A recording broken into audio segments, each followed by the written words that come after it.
East India নামক company, নাম শুনছেন? ইস্ট ইন্ডিয়া নামক কোম্পানি যখন ভারতবর্ষে আসলো, তাদের প্রধান কাজ ছিল আল্লাহর কোরআনগুলিকে কিনে কিনে এই কোরআনগুলি জ্বালিয়ে দেওয়া। নাউজুবিল্লাহ, জোরে বলেন নাউজুবিল্লাহ। তো ইস্ট ইন্ডিয়া কোম্পানির একজন সদস্য সে ভারতবর্ষে এসে দিল্লির শাহী জামি মসজিদের পাশে এসে একজন আলেমের কাছে হাতে হাত রেখে কালিমা পড়ে মুসলমান হয়েছে। দীর্ঘদিন থেকে হাফিজদের সাথে চলাফেরা করে। সুবহানাল্লাহ।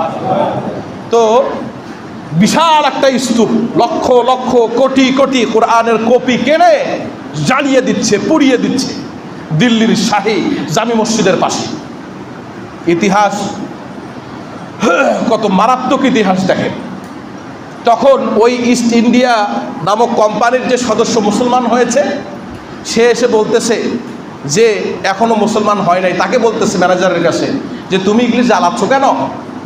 কয় জ্বালাই, আমাদের কোম্পানি থেকে অর্ডার আসছে, এই কোরআন পড়ে মানুষ হালাল হারাম বুঝতে পারতেছে, সব কিছু জানতে পারতেছে, সত্য কথা, এখানে কোনো সন্দেহ নাই। এগুলো পুরায় দিলে তো ভালোই হবে, তাহলে মানুষ আর জানতেই পারবে না। এখন তার মাথায় যেহেতু আল্লাহ পাক রব্বুল আলামিনের কালাম আছে, তাকে জ্ঞান দান করেছেন কে? কই তুমি কাগজের কোরআন জ্বালাও, এই কোরআন জ্বালায় কোনো লাভ? ভারতবর্ষে তো কত হাজার হাজার লক্ষ লক্ষ জীবন্ত কোরআন আছে। কয় কি? হ্যাঁ, বিশ্বাস হয় না তোমার? কয় না।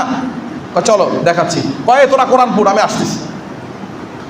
ওকে নিয়ে গেছে একটা মাদ্রাসার ভিতরে, হেফজ মাদ্রাসার ভিতরে যাওয়ার পর হুজুরকে যদি বলা হয় হুজুর একটা ভালো ছাত্র দেন, হুজুরও দেয় ওই আগুন মার্কা ছাত্রটা, ঠিক কিনা?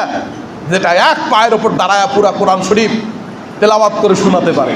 দিছে ওরকম একটা বোম্বাই মরিস, বয়স কম, ছোট্ট ছোট্ট হাফেজ তাকরিম, হাফেজ আন্দাজ মুসাকিব, হাফেজ জাকারিয়া, হাফেজ আবু রায়হান, আমাদের বাংলাদেশের গর্ব, সারা পৃথিবীর মানচিত্রকে পিছনে ফেলে বাংলাদেশের পতাকাকে উদ্দিন করে বাংলাদেশের সম্মান বাড়িয়েছে, ঠিক কিনা? তাদের কদর আমরা করি না, আমরা ঘুরি এই ছাতা মাতা স্টার মিস্টারের পিছনে। আল্লাহ আমাদের বোঝার তৌফিক দিক বলে আমিন। আমার কাছে ছোট্ট ছোট্ট হাফেজকে দেখলে মনে হয় যে একটা ছোট্ট একটা মুক্তার ভিতরে আল্লাহ পাক রব্বুল আলামিন আটলান্টিক মহাসাগরটা ঢুকিয়ে দিয়েছেন, ঠিক কিনা? এবার বলতেছে ঠিক আছে হুজুর একটা ছাত্র দেন। এই ছাত্র সকাল থেকে তেলাওয়াত করা শুরু করলো। কয়েকটু শোনো। কয় না আমি শুনবো না, সময় নাই, আমার কত কাজ। কয়েকটু শোনো, একটু শোনো। ঠিক আছে, শুনতে শুরু করলো।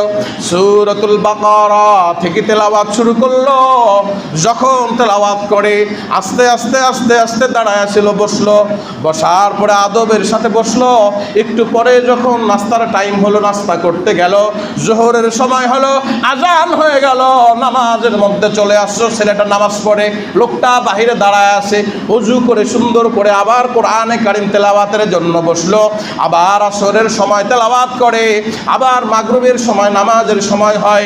এশার সময় যখন হয়ে গেল, এশার নামাজ পড়ে এসে 30 পারার মধ্যে সূরাতুন নাস যখন তেলাওয়াত করতে শুরু করলো, তখন আল্লাহর বান্দা হাফেজ সাহেব তেলাওয়াত করতেছেন, কুল আউযু বিরাব্বিন নাস মালিকিন নাস ইলাহিন নাস মিন শাররিল ওয়াসওয়াসিল খান্নাস আল্লাযী ইউওয়াসওয়িসু ফী সুদুরিন নাস মিনাল জিন্নাতি ওয়ান নাস। বলেন আল্লাহু আকবার।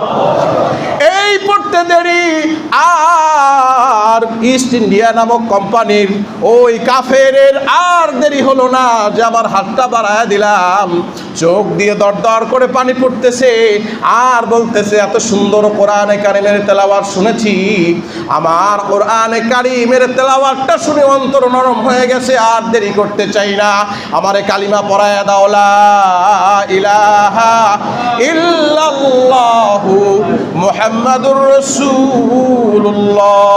বলি সাল্লাল্লাহু